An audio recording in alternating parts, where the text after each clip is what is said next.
A pesar de que yo crecí en una familia cristiana donde hay pastores, una mamá cristiana que me instruyó en el camino del Señor, yo no encontré mi propósito con el Señor hasta que tenía entre 18 y 19 años, después también de andar en fiestas, tomando, fumando. No encontraba mi lugar en el camino del Señor. Yo comencé a ir a la iglesia y yo miraba cómo el Señor utilizaba a los otros jóvenes, los miraba, más aún yo me sentía tan lejos de lo como el Señor los utilizaba a ellos. Y yo siempre de mi trabajo a mi casa me ponía a llorar en el suelo porque no sentía la presencia del Señor. Yo he compartido que tomó 2 años para que yo pudiera sentir su presencia, para que me llenara con su Espíritu Santo y hablar en lenguas. Me tomó 2 años. Y por todo ese tiempo yo lloraba al Señor porque lo quería sentir, quería crecer de la forma de como yo miraba a otros siendo utilizados con el Señor. Más aún en la iglesia yo nunca encontraba en qué era bueno yo para servir a Dios, en predicar, en cantar, hasta que un día todo comenzó por el Instagram. El ministerio que el Señor me dio a mi persona comenzó por Instagram. Yo me recuerdo que en una ocasión yo subí un video compartiendo una palabra de una hermana que el mensaje de ese video era acerca de la importancia de perdonar a aquellos que nos han herido. Pero no te voy a hablar de eso hoy en día porque eso es otro diferente mensaje. Pero a lo que sí quiero llegar es que cuando mi ministerio comienza por las redes sociales, el Señor me bendice con la oportunidad de comenzar a trabajar con cientos de jóvenes. Comenzaba yo a poner ahí en las redes sociales quién necesita oración. 300 personas mandaban su petición de oración. Miles de jóvenes me mandaban mensajes. Cientos de jóvenes mandaban mensajes diciéndome por lo que estaban pasando. Y yo he conocido jóvenes que ministran en la iglesia, ministran en convenciones, que estaban batallando con lo que es la pornografía, con lo que es el adulterio, con lo que tantas cosas, escuchando músicas mundanas y ellos cantando en convenciones. Pero yo no les estoy echando mal a estas personas o hablando mal de ellos, sino que yo te quiero comentar este pequeño testimonio, hermanos. Y es que tantos jóvenes que yo trabajé con ellos, que yo pude mirar a jóvenes levantándose, porque estos jóvenes, cuando venían a mi persona y comentaban todo eso, y mientras el Señor me daba la oportunidad de trabajar con ellos, yo miraba como ellos verdaderamente sentían ese sentir en su corazón de arrepentirse. Yo miraba como ellos en su espíritu se quebrantaban contra el Señor porque ya no querían pecar contra el Señor, se querían levantar.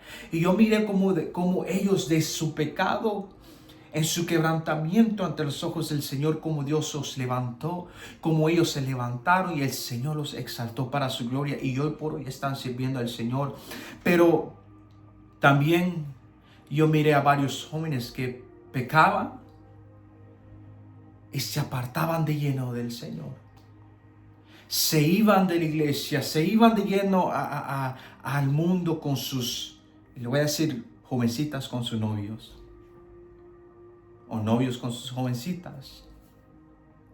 Algo que yo escuchaba a un pastor decir es que nunca sacrifiques tu propia salvación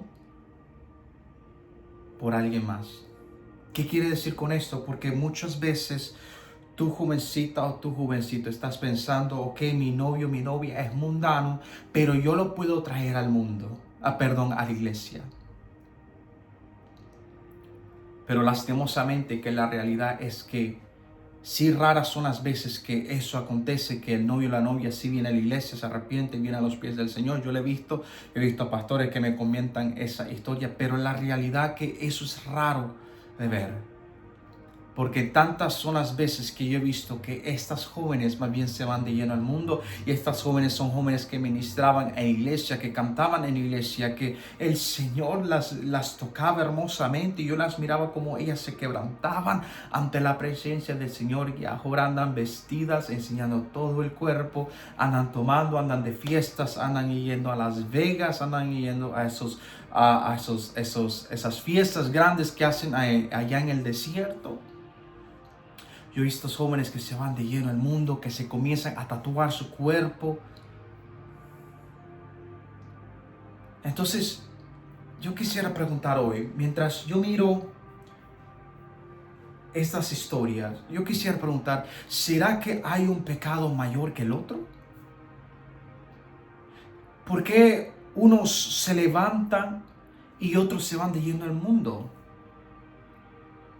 Y yo me pongo, mientras comienzo a preguntarme esta pregunta, yo comienzo a meditar en una de esas últimas palabras que Jesús decía: Señor, perdónale porque no saben lo que hacen. Ahí podemos mirar que hasta en el último minuto, últimos minutos, el Señor pensaba en nuestro perdón, pensaba en nuestro fallar. Y Él quería que nuestros pecados sean perdonados para que nos podamos levantar. Miramos cómo Jesús le decía a un ladrón que Él iba a estar con la gloria con Él. Ese mismo día podemos mirar cómo Jesús lo estaba perdonando de sus pecados antes de morir. Pero yo me pudiera enfocar mucho en esa historia, pero en la historia en la cual yo me quiero enfocar hoy en día es la historia de Lázaro. Y tú preguntarás por qué. Porque en esta historia, no sé si tú la has leído, pero en esta historia Jesús, en la palabra dice que Jesús lloró. Ese fue el versículo más corto de la Biblia. Jesús lloró. Y podemos mirar cómo Jesús estaba ministrando, los enfermos estaban siendo sanados en otra ciudad, y escucha que su amigo, que este hombre iba muerto. Podemos decir que en los ojos de varias personas este hombre no se merecía misericordia, no se merecía perdón, porque somos rápidos para juzgar a otros, para condenar a otros. Como humanos somos rápidos para decirle: tú no te mereces el perdón de Dios. Pero ellos sí se merecen ese perdón. Pero podemos mirar como cuando Jesús viene a este lugar, esta persona estaba muerto ya por 4 días. Hay un dicho que dice: al tercer día el muerto ya apesta. Pero dice que al 4º día Jesús se despierta.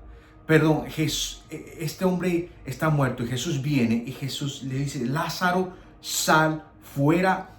Y podemos mirar cómo este hombre despierta de ese dormir que está y sale afuera. Pero el mensaje de esa historia es el amor de Jesús. El amor de Jesús. ¿Y por qué menciono el amor de Jesús? Yo como mencionaba, que tuve esa oportunidad de trabajar con cientos de jóvenes, y la diferencia que yo siempre le decía a las personas es que sí, yo te puedo decir: arrepiéntete todo esto, ve a la iglesia, pero lo que yo siempre le enseñaba a ellos es lo que yo tuve que aprender de mí mismo.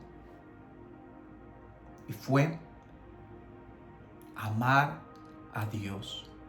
Miramos a tantos jóvenes que van a la iglesia, que cantan, que adoran, etc. Pero ¿por qué muchos de ellos se van al mundo? ¿Por qué muchos de ellos todavía tienen ese deseo de experimentar la carne, de experimentar el mundo? Algo que yo siempre he entendido es que cuando amamos a algo, lo protegemos. Papá, mamá, tú amas a tu hijo. Esposo y esposa. Hermano, hermana, el amor está ahí. Y como familia no haríamos nada para herir a nuestros amados. Yo cuando no sentía la presencia del Señor por 2 años, y sí había momentos donde me quería dar por vencido, pero cuando el Señor me dio su presencia, yo le pregunté, ¿por qué te tomó tanto tiempo para permitirme sentir tu presencia? Y Él me decía, porque solamente así tú ibas a apreciar lo que te di. Entonces, cuando comenzamos a enseñar a nuestros jóvenes, a nuestros miembros, a nuestros hermanos, hermanas, hijo, hija, esposo, esposa, a cómo amar al Señor, ahí es cuando nunca nos apartaremos del Señor, porque ese amor cuando miramos el pecado lo va a despreciar, cuando miramos que el mundo nos está llamando, lo va a apartar, lo va a encerrar. Eso es lo que hace el amor. Entonces tal vez tú preguntas, ¿por qué mi hijo no quiere servir a Dios? ¿Por qué mi familia no quiere servir a Dios? Enséñalo a amarlos. Yo he tenido tantas personas que me conocen, yo los conozco a ellos, que algunos han estado en el homosexualismo. Y yo siempre he sido una persona que no les tiro la palabra, que no les tiro el arrepiéntete, pecador, hacedor de maldad, te vas a ir al infierno. Yo, no. Lo que yo hago es que ellos saben que yo soy cristiano, ellos miran que el amor del Señor está en mí, y ellos saben que cuando ellos necesiten una palabra, pueden venir a mí. Cuando ellos vienen a mí, me hacen una pregunta. Yo escucho lo que ellos están comentando y yo no los condeno. Yo les doy el consejo, les enseño el amor del Señor. Y ellos siempre han aceptado el perdón del Señor. Y yo he visto estas personas que se han levantado de su pecado a servir al Señor. Entonces, si tú eres esa persona que tú te sientes con vergüenza, que tú te sientes que tú no eres digno, porque Satanás y las personas siempre te van a echar en cara tu pecado. Si tú te sientes que tú eres esa persona, déjame decirte que tal vez tú pecaste en fornicación, en pornografía, cualquier pecado, tomando cerveza, homosexualismo, lesbianismo, cualquier pecado. Si tú vienes a los pies del Señor con un corazón contrito y humillado, y tú te quieres apartar de ese pecado, ven al Señor, pídele perdón, arrepiéntete, sí, pero dile, Señor, mira, estas palabras yo le decía, Señor, enséñame a amarte. No permitas que mi corazón, mi mente, mi vida se vaya ni a izquierda ni a derecha. Agárrame de tus manos para caminar rectamente contigo. Mira, pon atención a esto, porque esto yo también le decía al Señor. No permitas que caiga en pecado. Guarda mis ojos para ver tu gloria, mis oídos para escuchar tu voz, mi corazón para amarte. Guárdame, Señor. Yo siempre le decía todo eso todos los días. Y algo que también yo me recuerdo es que yo siempre le enamoraba al Señor, porque el amor es enamorándonos. Tal vez tú has estado en una primera cita con alguien o alguien que tú amas. Y ese es una de las lenguajes de amor, love language, como dicen. Y me recuerdo que yo siempre le decía, Señor, tú eres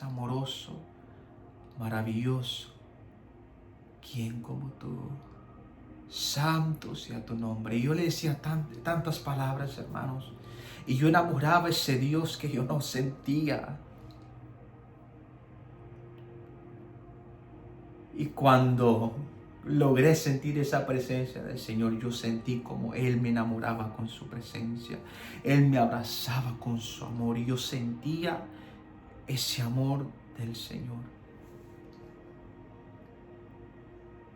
Entonces, como yo decía, yo te puedo predicar, yo te puedo dar una palabra que te arrepientas, pecador, y todo eso, pero yo siempre he sido una persona que me gusta enseñarte el amor del Señor, porque solamente así no nos apartamos del Señor.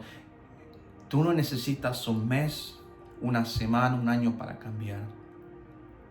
Cuando el Señor viene a tu vida y tú tienes un arrepentimiento, un encuentro con el Señor te cambia instantemente. Él es el Señor omnipotente, omnisciente, el Dios todopoderoso. Él lo puede hacer. Tal vez tú sientes que no puedes soltar el alcohol, que no puedes soltar el sexo, que no puedes soltar ese novia, ese novio, esa novia. Déjame decirte que si tú estás en pecado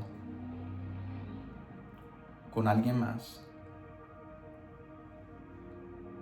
nunca vas a crecer. Fuertemente te lo digo, tienes que soltar a esa persona. Si es voluntad del Señor que estés con esa persona, en un futuro se pueden casar, ya que ustedes dos se hagan levantando, se hagan arrepentido y que el Señor los comience a utilizar. Pero es fuertemente que alguien se levante estando con alguien que están pecando constantemente. Te digo, esta no es una predicación, esto no es un mensaje, esto es un pensamiento. Y estas son las cosas las que yo hablaba con tantos jóvenes. Y por esa razón el Señor siempre me ha dado también a mí la bendición de trabajar con tantos jóvenes. Porque yo siempre he hablado con ellos la realidad. La realidad que muchos no hablan. La realidad que muchos no conversan. Y te lo digo, si tú estás pecando con alguien, estás en pecado con alguien que está en la iglesia o que está en el mundo y tú vas a la iglesia, conversa con el Señor. Y si tú eres una persona que está tomando parte en la iglesia y estás en pecado y sigues cantando, bájate tú solo. Bájate tú solo, conversa con el pastor y dile por los que estás pasando. Yo sé que muchos tienen el temor de conversar con sus pastores, no sienten esa vergüenza, pero el trabajo de todo pastor es cuidar tu alma. Ellos oran por ti, ellos ayunan por ti. Tú les cuestas a ellos desvelo, ayunos. Ellos te aman. Tu pastor te ama. Cuéntale cómo te sientes por lo que estás pasando. Y yo te aseguro que te vas a levantar con la doble porción. No seas como los hijos de los profetas que se acostumbraban a ver a otros ser utilizados con el Señor. Más bien sé como Eliseo. Sé como Eliseo. Lee esa historia. Lee la historia de Eliseo. Lee la historia de Eliseo, cómo fue que él recibió su llamado después que Elías fue arrebatado de él. Yo te quisiera hablar más de esta historia porque esta historia está muy hermosa. A mí me encanta, yo ya he predicado de esto. Pero léela y pon atención a eso, la diferencia de una persona que quiere ser utilizado por el Señor y está cerca, lado a lado de alguien que el Señor lo utiliza poderosamente, a otros que solamente están a la expectativa de lejos. Este es un pequeño mensaje. Y si tú sientes que necesitas conversar con alguien, yo te invito a que me mandes un mensaje, manda un mensaje a esta página. Vamos a estar conversando contigo. Vamos a estar orando contigo, ayunando contigo. Tú no estás solo. No dejes que el enemigo te diga que tú estás solo en tu pecado. No. Aquí estamos como obreros, hermanos, en Cristo, para darte la mano para que se salgas de ese hoyo que Satanás quiere que tú te quedes. El Señor tiene un propósito para tu vida y yo creo que el Señor te puede levantar con poder. No dejes que el enemigo apague o te robe ese llamado que el Señor te ha dado. Tú eres un guerrero, una guerrera del Señor. El Señor te puede utilizar en la predicación en las naciones, en las adoraciones en las naciones. Descubre ese llamado que el Señor te ha dado.